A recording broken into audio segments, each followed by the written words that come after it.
Hello everyone and welcome back to another video. I'm Just One Life and this is Bant Beatdown.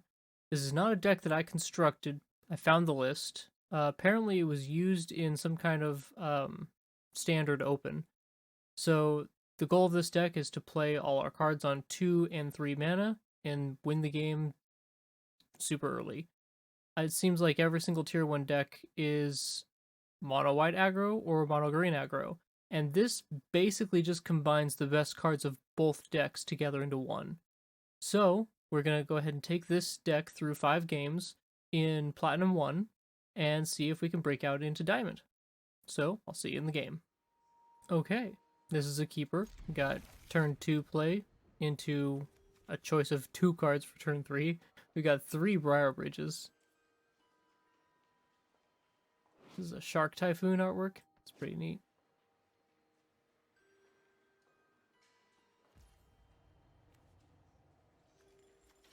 We're going to play that one tapped since we need to keep an untapped land for turn 2. Hopefully we draw an untapped land in one of the top 2 cards of our deck.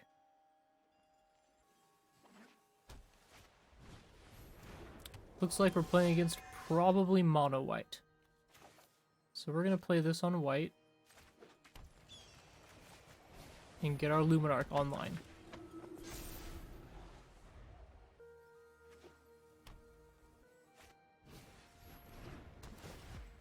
So they remove our single card, and suddenly we really need to draw that land. An opponent is slow playing like crazy. I mean, they're roping on every single decision, and it's painful.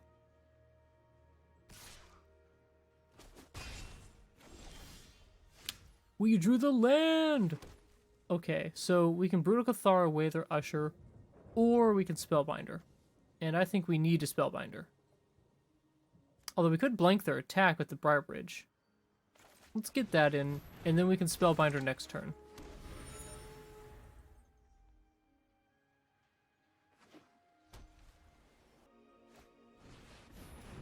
Skyclave, yikes. But we got our clue token out of it.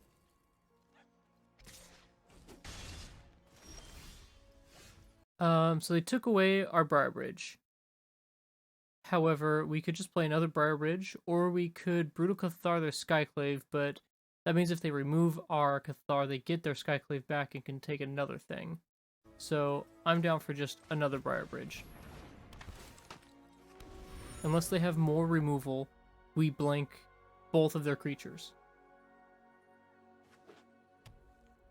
They can power up the Faceless Haven.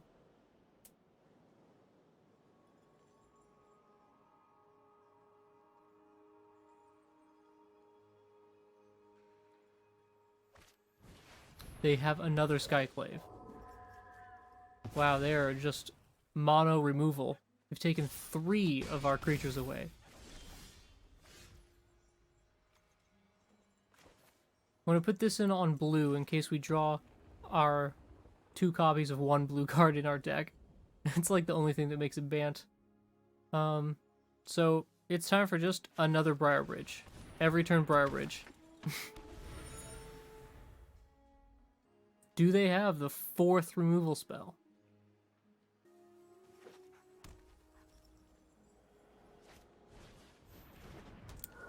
They play Stonebinders, and then an Elite Spellbinder, probably taking our Spellbinder. I think that would be the right choice. They take our Brutal Cathar. The last card in their hand might just be a land. So we could get really risky and just crack one of these clues and really hope to draw a land. But the payoff isn't worth it. So let's just get our Spellbinder into play. Maybe we get a card out of their hand. They're still going to cast that. But it means they can't also power the Faceless Haven. No attacks keeps most of their team at bay. So they drew Stonebinders for turn. And they get to follow it up with a Usher.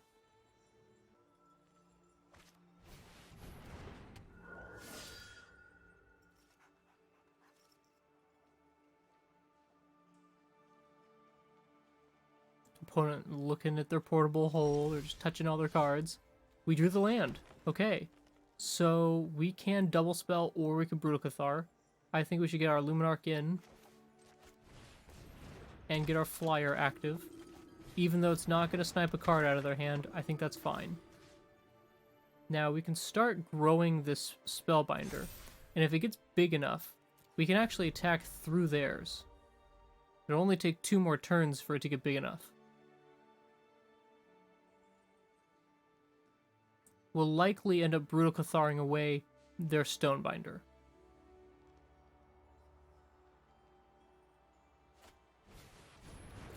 Another Skyclave.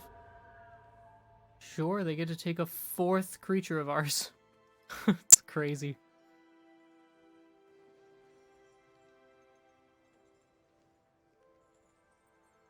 I assume they take away our Luminarch.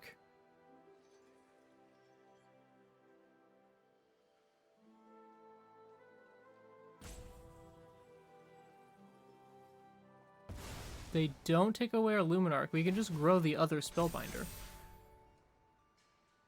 They may start coming in with the team, but we're gonna get creatures back if they attack with everybody.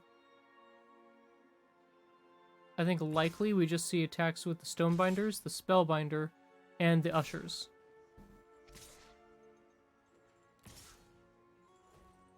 Alright, so an attack like this, I think a block here is the best. We take 6, 7, 8, 9, 10, putting us only at 2. So we have to block here. And that leaves us pretty low. I think we have to block one of these Ushers. Opponent left themselves no colored mana, so they can't boast. So we have to block like this. It keeps us at a decent life total. And we are able to play this Brutal Cathar, or we can play this one and crack a clue. Let's just do the more efficient play. So we'll get rid of their Stonebinder's Familiar. The reason I don't get rid of a Skyclave and get a token back is because if they can remove my Brutal Cathar, they get their Skyclave and then snipe another creature out from me. So we're going to go ahead and just pass.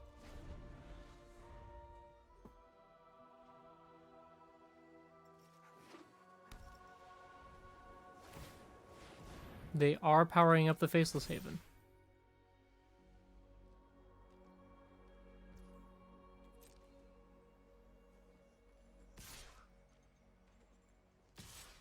So they have no spells cast, which means we will flip this Brutal Cathar into a first striker. They do have a lot of power coming at us right now, but we're gonna get some tokens back if they attack with their Skyclaves. They choose not to bring in the Skyclaves. The boast makes sense. So I would really like to be able to block here on this Usher, but we may have to block the Faceless Haven. Yeah, unfortunately, I think we have to block here.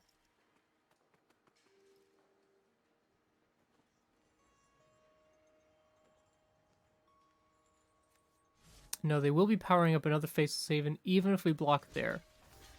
Usher makes more sense. We are incredibly low and in a lot of danger. So let's crack this clue. A Briar Bridge and a Luminarch.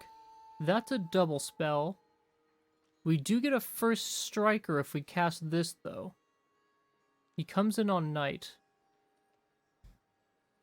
If we double spell, he will flip and remove a creature and give us a token before combat. So it's definitely Briar Bridge into Aspirant.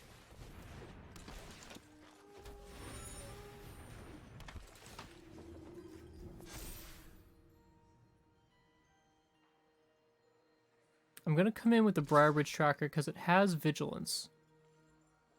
Any blocks by them mean we get tokens. Or, yeah, tokens. So they're all the same size token, so it doesn't really matter which one we remove, but we're taking this one.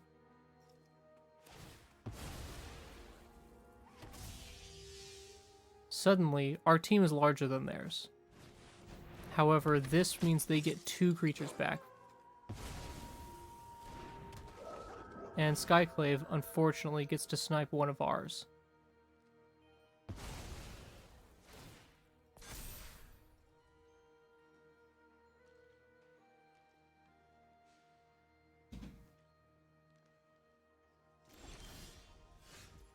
Deserted Beach is not a very good draw here. It is daytime, so Brutal Cathar will take out their Brutal Cathar.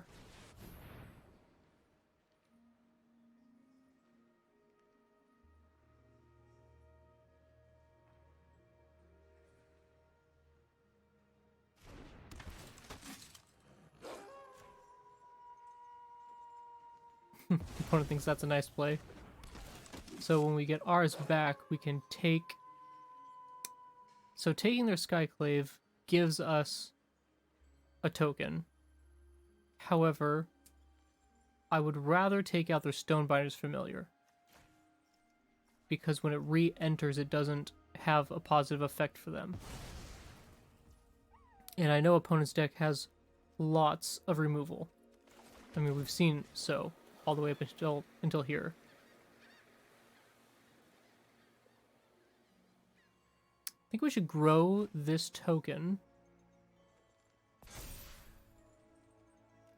And then we can come in with both of these.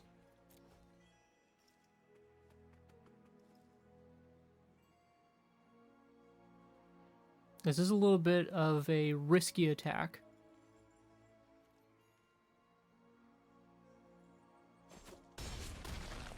Alright, opponent's down to 8.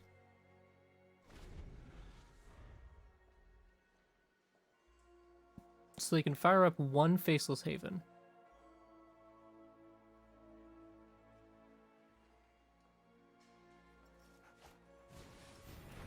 Ooh, that is a really terrible draw for us.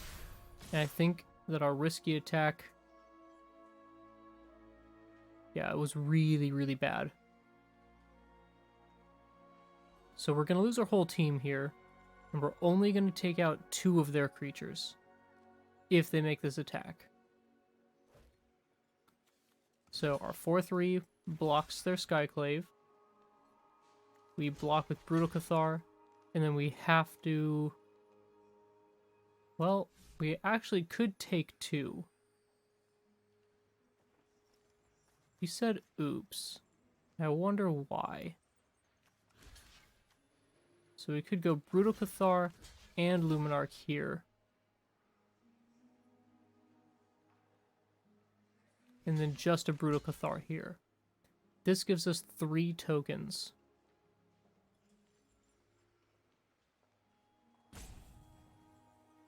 Yep, this is definitely our blocks. They get 2 creatures back.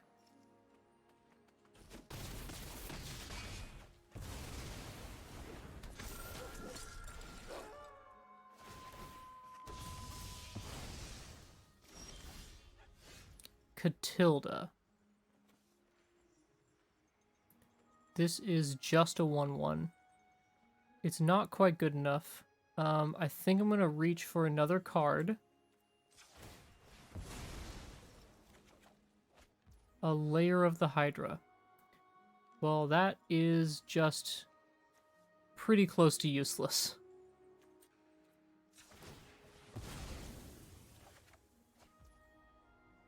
And a Spellbinder that we can't cast because this comes in tapped.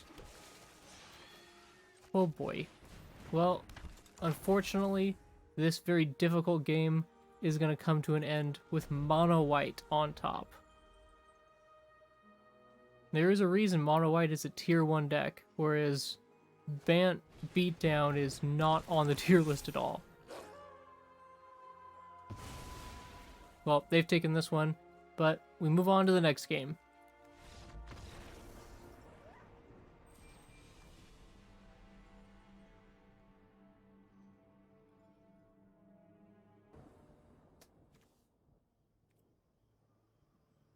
His hand has a little bit too many lands, but I do like the strength of the cards in hand, so we will keep.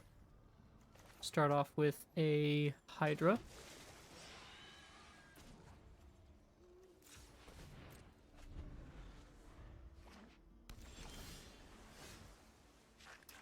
And we're going to go ahead and play our Luminarch.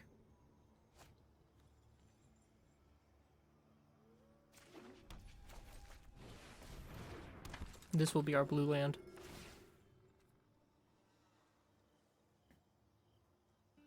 Opponent has perhaps Fading Hope. Yep, they sure do.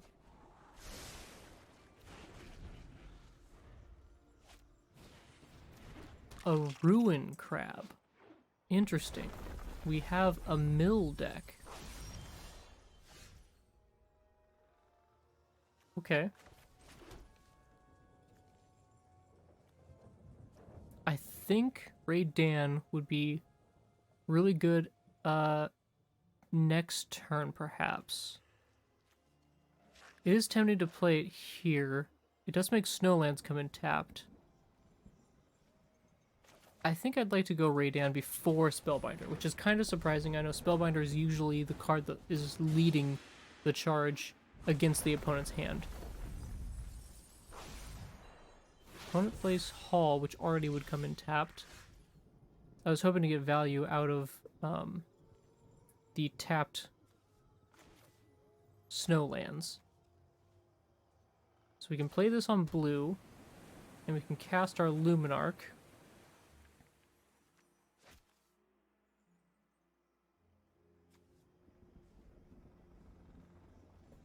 Yeah, let's go Luminarch Ranger class. And we'll grow Raid Dan.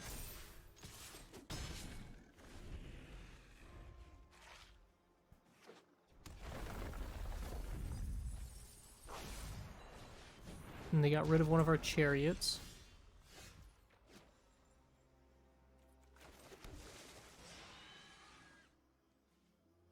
So we could hold up a Decisive Denial and level up our Ranger class. Let's try making that play.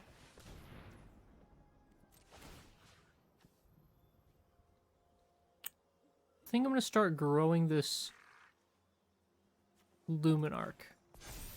Because opponent has Fading Hope and I'm sure Divide by Zero in their deck.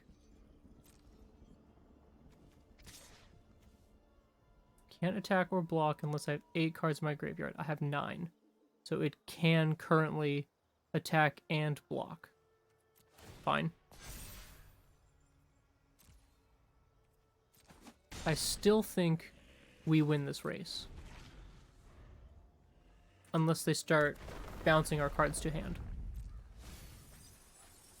Field of Ruin activation would get them 3 more cards off of our library.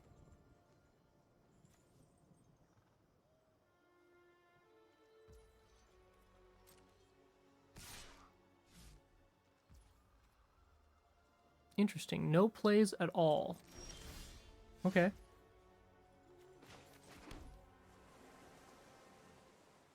So we can Spellbinder and still hold up our Decisive Denial.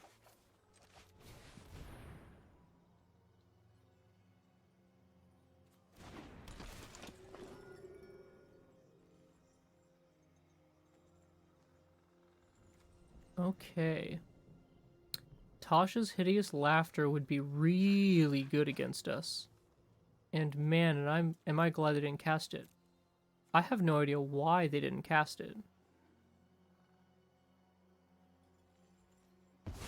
We're definitely taking Tasha's.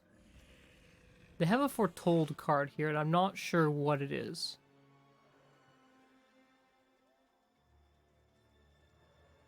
It looks like we could just play this Briar Bridge Tracker and not cast our Decisive Denial, but as it is, we're winning on clock. I think I'm gonna just keep up the attack.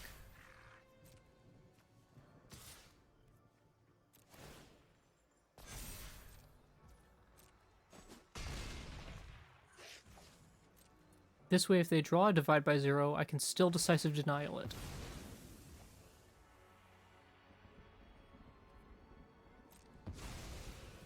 Let them take out our Lair of the Hydra.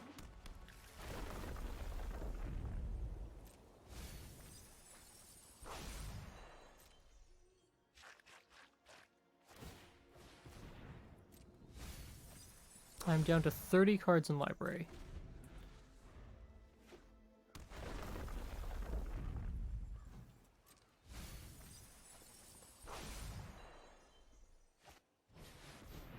A Doomscar. Well, this is what we were holding up mana for. We will counter their non-creature spell. And that's the game.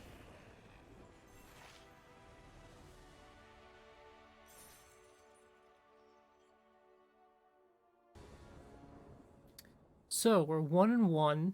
We've got a couple of ranger classes and a Fateful Absence. I think that's strong enough to keep, because we can pour tons of mana into these ranger classes.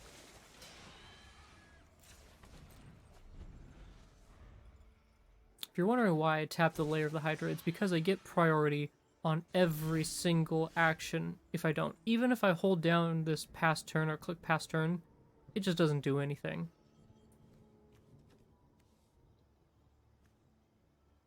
So we could get our blue land active. I think I'm going to turn on our white land. So we'll get a ranger class into play. You see how they're holding priority on everything? Super annoying. I mean, he can't even activate it because X can't be 0. So he has to pay 2 into this, minimum. So this can be a 3/3.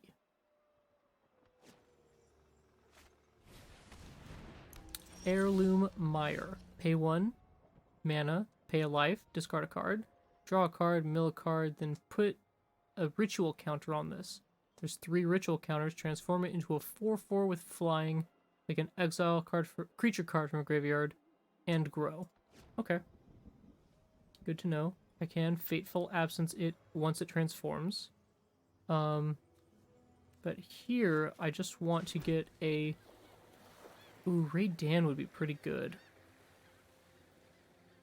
Briarbridge would be more damage, but they likely have snowlands, because I assume they're going to be playing Blood on the Snow.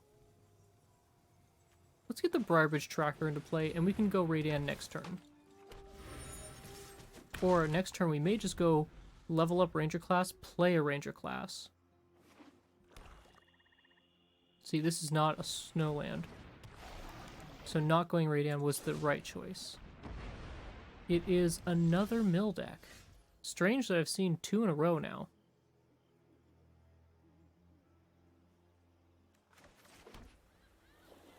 So I think I like the play I discussed last turn.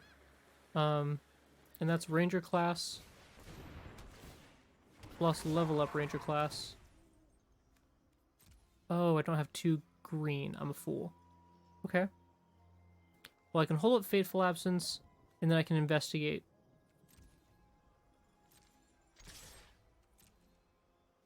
I'll play this on green next turn.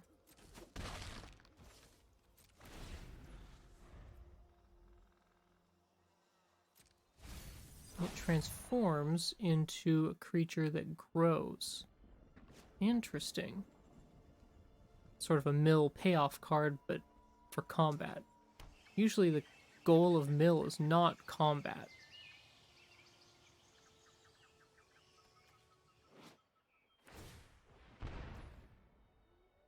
Okay, so they discard a pack leader. Oh, and they mill a pack leader. Yikes, double pack leader down. I think this card is just crazy strong. It's part of why mono green is just so powerful. We don't play it in this deck because double green is a little bit difficult.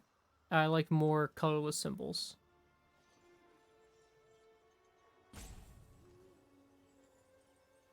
Opponent seems like they have something they can cast.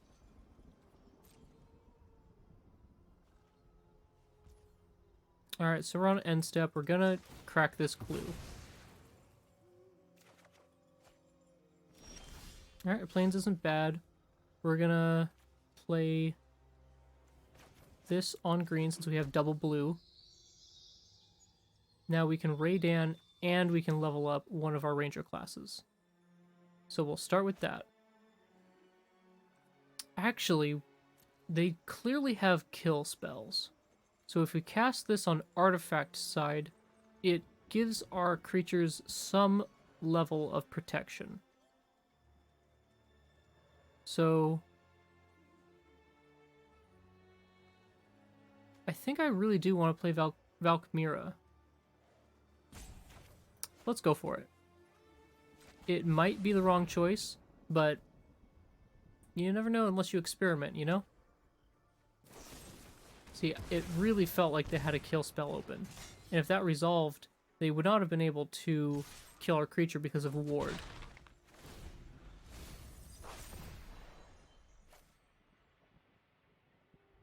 It doesn't actually say ward, but it's ward.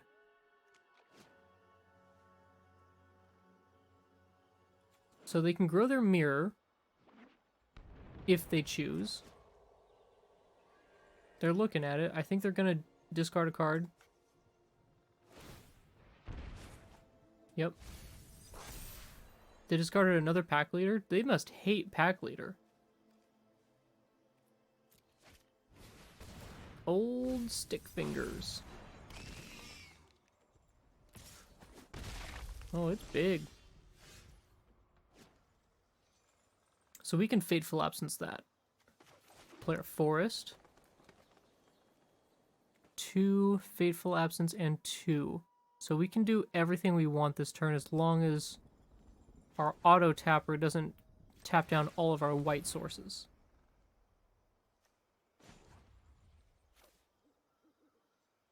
Yep. And we need a Fateful Absence now so that our wolf can get through.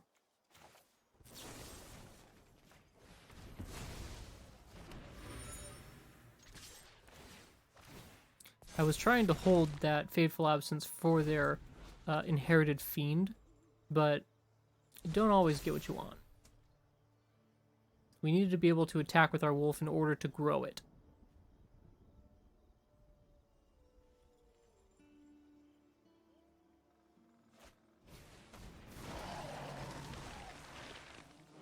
Okay, Ghoul Colors Harvest. Into a 6/6 God of Death.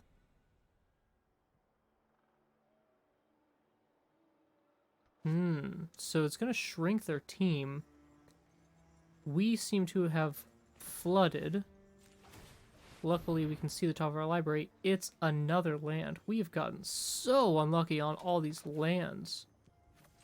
Well, we kind of just have to attack, right? If we don't keep growing our wolf, we will get outclassed. Double block.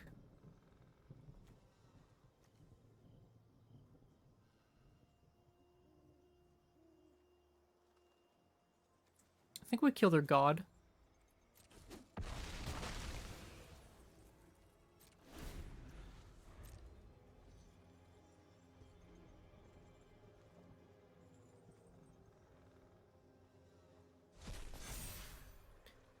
So there's a chance that we get like 4 creatures in a row on the top of our library and have all the mana in the world to spend on.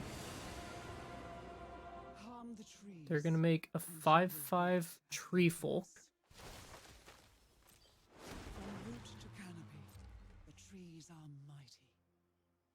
Question is, do they attack with everything? Do they lose their undying zombies? They do. We do take only 1 from each, thanks to our Valkmira.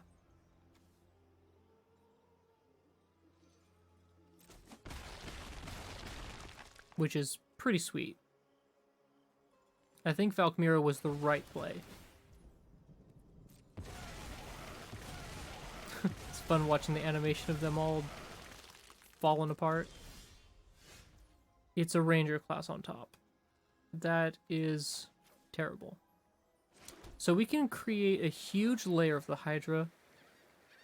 It doesn't get trample, but they have to block. So 1, 2, 3, 4, 5, 6. X equals 6.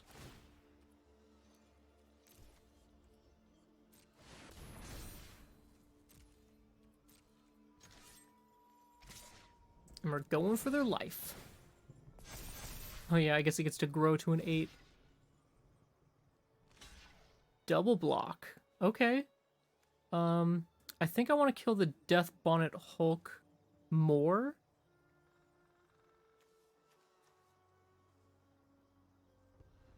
It is going to continue to exile creatures from their graveyard, and they really want creatures in their graveyard. This Tree Folk's going to keep growing from lands coming into play every turn. So they're both going to grow, but I want the Tree Folk to be gone because I think he'll only benefit them. Whereas Death Bonnet removing creatures does have a downside effect for them. Let's see what they target. It is a creature they target. Okay. I assume they're going to transform their Heirloom Mirror. Yep. So he's going to become a 4/4. Tapped. Wow, that is really not a very good card. Because now imagine I just remove it, and they've spent all this time working on that card.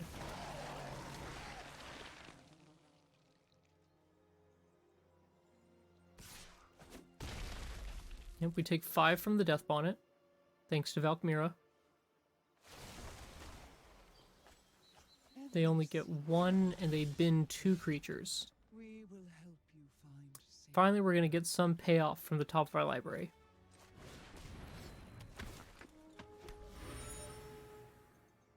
Next card is a Hydra. That blows. We can just draw our Hydra, though. And see if we can get... Oh, wow. Another land.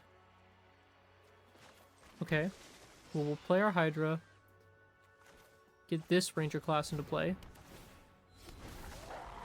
And now we will have 3 attackers next turn.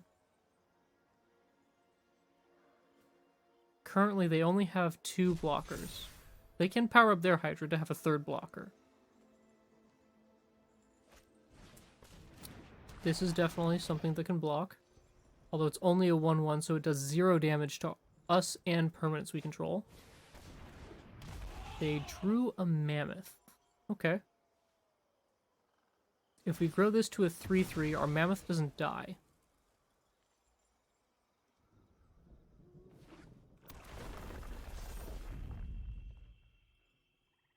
Yeah, fortunately, it does not have haste.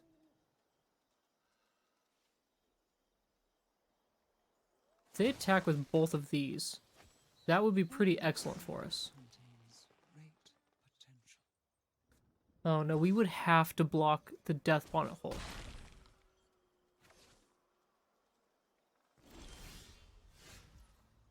And we have another land on top? Oh my god, are we cursed? This is insane. I mean, the luck is just so bad. So if we attack with everyone, we can make all of them lethal attackers. Problem is, then we have nothing held back for defense. We need to be able to block 2 of their creatures. So we can attack with just Briarbridge, because it doesn't tap to attack. If that's the case, we will level up this Ranger class.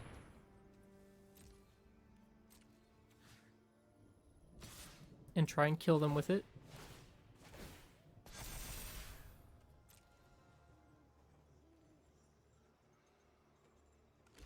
Yeah, I kind of assumed they would just throw that away.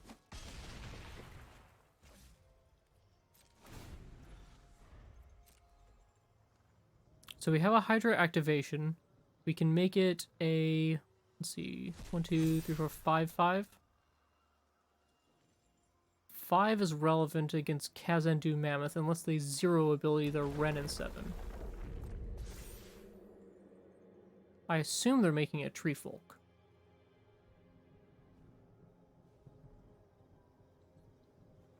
We're currently taking 3 from Inherited Fiend.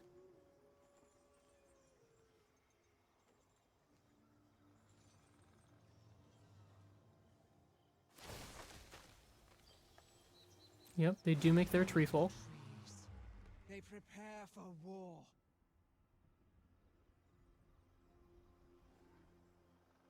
You know, even though we've drawn a ridiculous amount of lands, I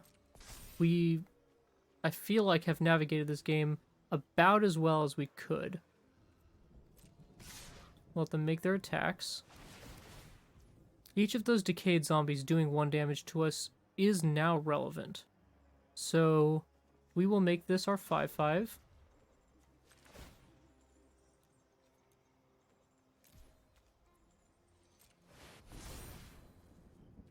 We can resolve all these triggers.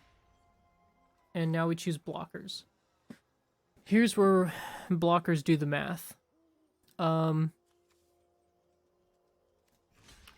We can block here,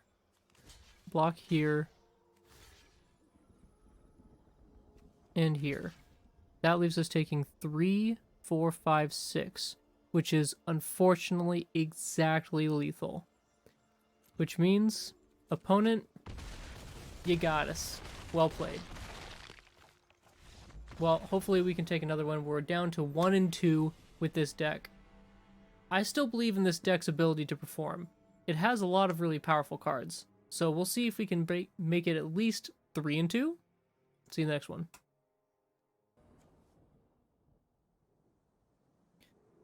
Okay, so we start with 2 tap lands. But we do have a chariot. We've got a wolf to copy and a tracker token. This hand is just not good enough. We have to mulligan that. This also starts with a tap land, but if we just bottom one of our trackers and lead with this tap land, it's not super terrible. Okay, so we play this on green, and we can get in this ranger class. It's nice that we drew that this turn.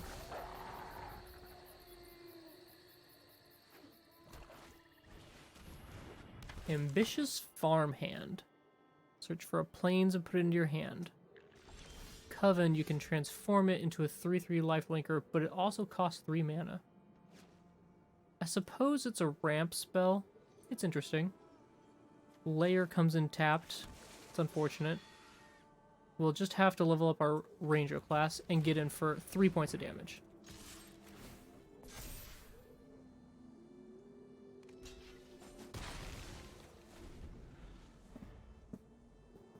Opponent is probably playing a black-white control deck with Blood on the Snow.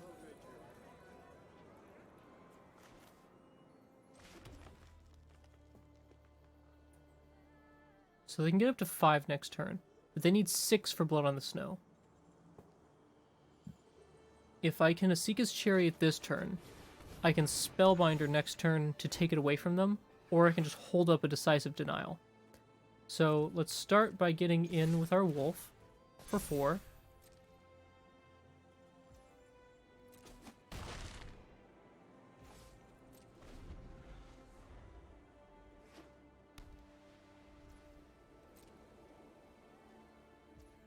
Opponent casts nothing. This is not the land I wanted to see. Oh man. I was hoping to draw a land, and that would let us Spellbinder plus Decisive Denial. But actually, we have no blue mana, which means we don't get Decisive Denial. We're going to cast this Spellbinder. See if we can snipe a Blood on the Snow, perhaps? Think opponent is holding a kill spell in their hand for our Chariot. So they have a Mythic Massacre. Uh-huh. Fateful Absence is the card they're holding. They do also have a Blood on the Snow. So they have double sweeper. Mythic Massacre, currently with a land on their turn, can be cast X equals 4 and take out our wolf token.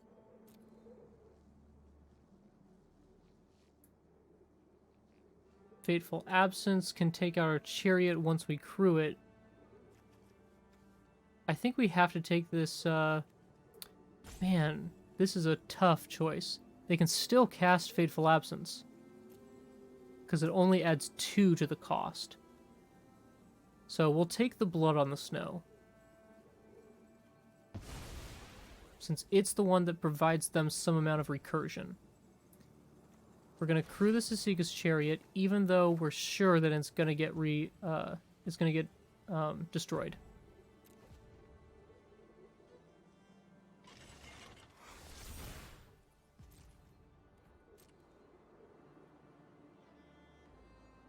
They should cast Fateful Absence before attackers. Yes, good choice.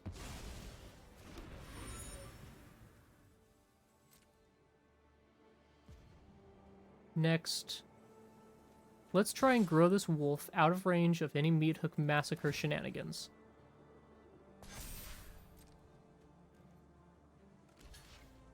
They throw away their Skullport Merchant. Luckily, they can't get it back with the Blood on the Snow. However, it's a 3-mana spell, and this gets back 2 CMC. So they can only get back this Ambitious Farmhand. I'll let them take their turn while I read their cards more. Graveyard to the battlefield. And it's up to 2 creature cards. So Guardian Savior is a lot of value, but it's pretty restrictive. Yeah, Massacre on 2, I expected that to happen. It still leaves us with a 5/5, though.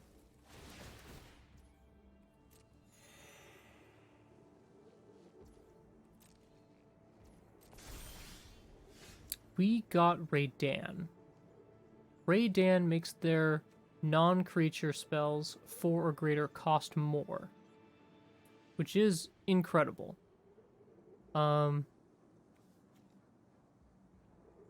Could get a tracker in there.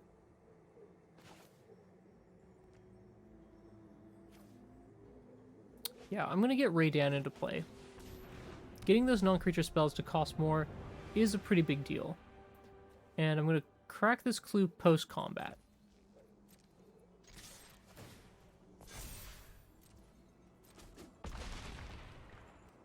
Awesome. It is not a land. I was kind of hoping we could get a blue source there. I sure would like to use this Decisive Denial to fight one of their Sigardian Saviors. Loyal Warhound. Uh-huh. Well, I do control more lands than them, right? No. Nice. Okay, so we have Fateful Absence. We have our blue for Decisive Denial. We have lots of options. They did not play a big creature. So, there's a lot of options here. I think I'm going to hold Decisive Denial for their turn and get their Sigardian Savior. This turn, I'm just going to get in with Raydan. So if that's how it's going to be, this holds up blue-green. I want white available also.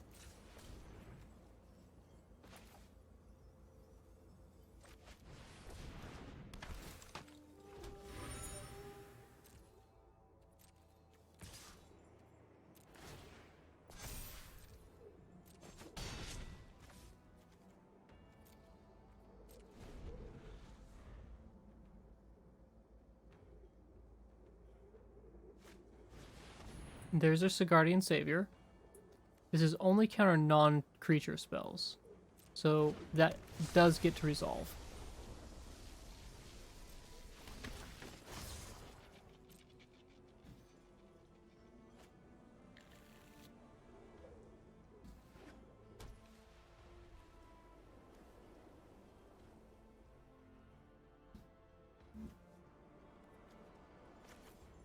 So I'm going to use our Decisive Denial now. We're going to fight the Sigardian Savior.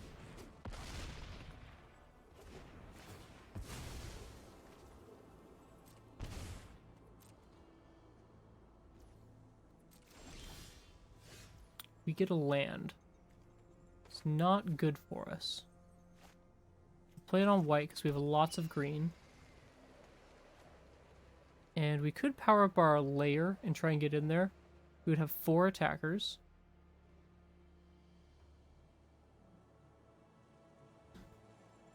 I think we should do that.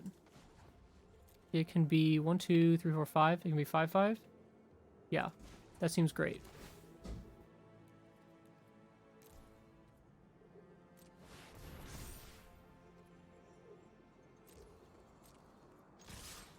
So if we put our 1 counter here, that means everything has 4 or more toughness on the ground, and they would have to double block.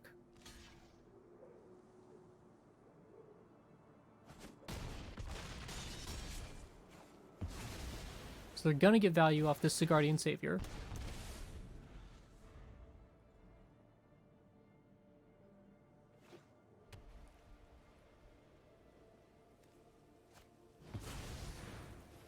They drew a Blood on the Snow.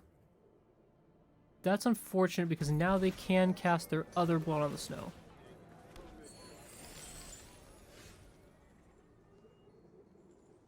So we could just power up our layer and get in. I think it's Ranger class time because we need value off the top of our library, and we did not get it. We could try drawing a card. More land. Well, that's also bad news.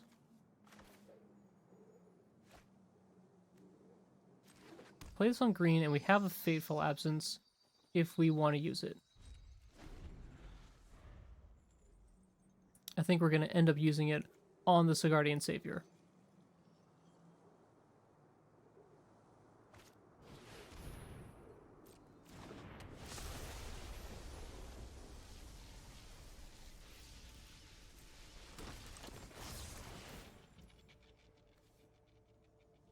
Two more ambitious farmhands. Okay. We'll get this Savior out of here.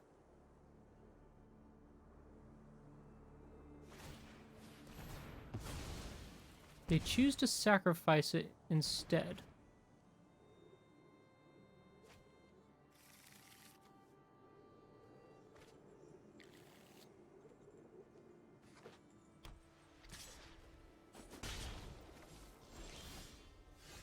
Intrepid Adversary on top. Okay. I like it. The next card is a land, so we're just going to pump all the mana we possibly can into this.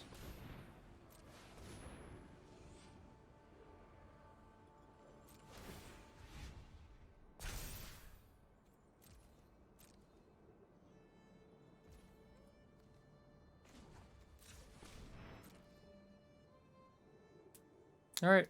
Opponent can cast their Blood on the Snow, which they possibly will do.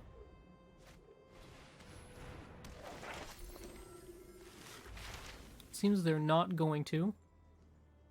Mascot Exhibition, which they can now cast, leaving 1 mana open. More land. Man, we draw too much land. This is crazy. Okay, so we can activate this for 1, 2, 3, 4, 5, 6, 7, 8. Or we can make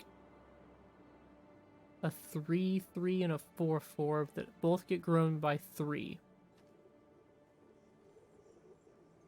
Green, 1, 2, 3. Green, 1, 2, 3. So X would equal 3 on both, making them both 6 6s.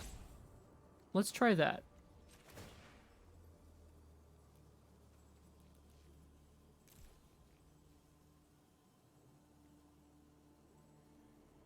Four, 5, 6, 7, 8, 9, 10, 11, 12, 13, 14. They must block or they're dead.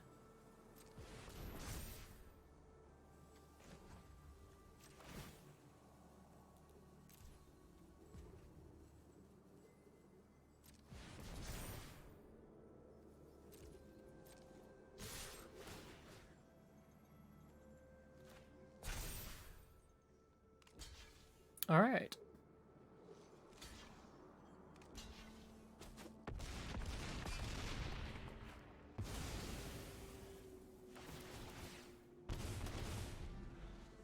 Intrepid Adversary, they left it alive. That's a very odd choice. Perhaps they're considering a Blood on the Snow? I see them looking at the card.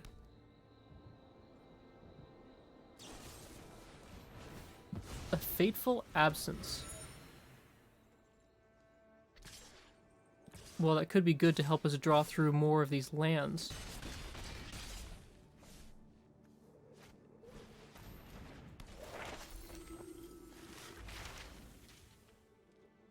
I mean, this is the second game here that we've drawn more lands than non-lands. I just can't believe that. Okay.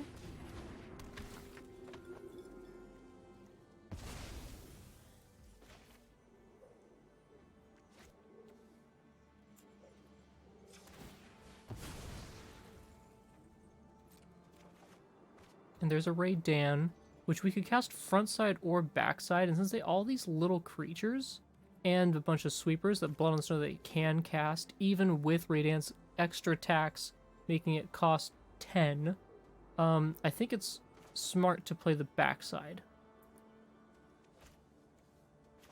So we'll play this on white, and we'll cast... What? Why didn't it let me choose the backside? Oh, Arena. Well, that's pretty unfortunate. Because now this is just going to get swept away.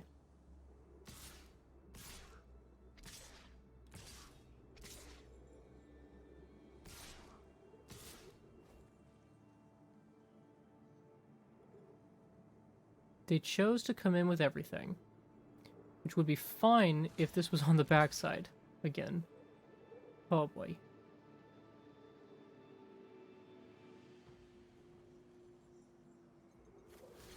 They're going to sweep the board. Absolutely, they will sweep the board. So, the most efficient blocks would be something like this. But then they won't sweep. 1, 2, 3, 4, 5, 6 points of damage. Yeah. If we block instead like this, they will sweep, but we take 8 points of damage. I think we have to do it like this.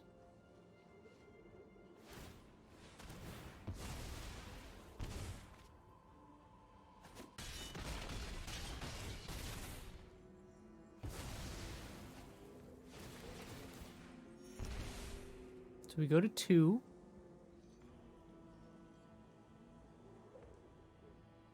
They don't have enough mana to sweep right now. We go to 1. I sacrifice 1 more creature. And that's game. Well played, opponent. I mean, we could have won, I think, possibly, if Raydan was able to come in on the backside. And I'm a little upset that Arena just didn't let that happen. But you kind of just got to get over these things. Arena's not the best interface, so meh. On to the final game. Alright, match 5 against Mycomancer. We have 2 Catildas. They do help us turbo out stuff because they tap for mana. We have every color of mana that we need. I'm going to keep this hand. We are on the draw also. We have no 1 mana spells, so I'm just going to lead with this Overgrown Farmland. And we draw another one. I'll play Branchloft Pathway on green. 2 blue mana. Who knows what they could have? Ooh, a Mysterious Foretell.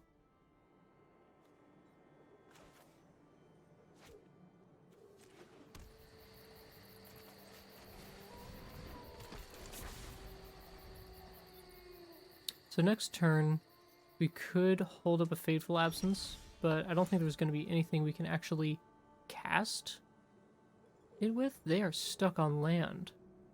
Interesting. We'll go ahead and get this Overgrown Farmland into play and cast our Briarbridge Tracker. They have priority here. It means this foretell is almost certainly a sod coming.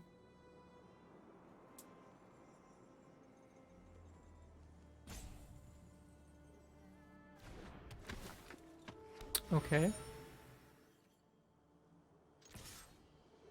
Let's attack with Catilda.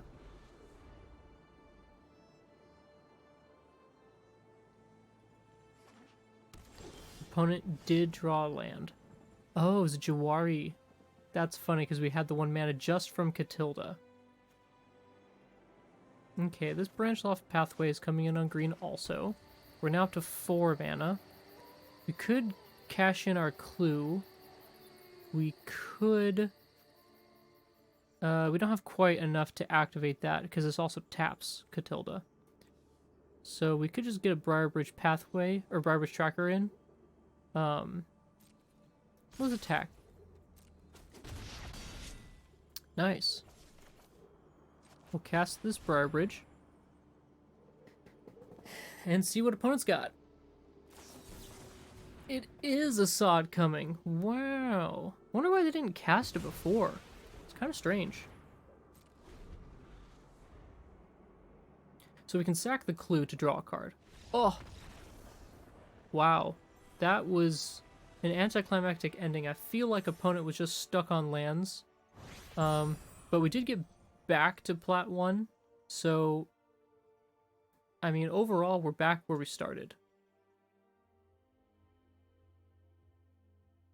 Alright, so we're here to the post-game wrap-up, and this deck, I feel like, should have performed better than it did. We just drew so many lands in a couple of our games. We were like right on the edge of victory in several of our games. I think this is a competitive deck. I think that it's really strong. It does use a lot of really important cards that both mono white has access to and mono green typically plays.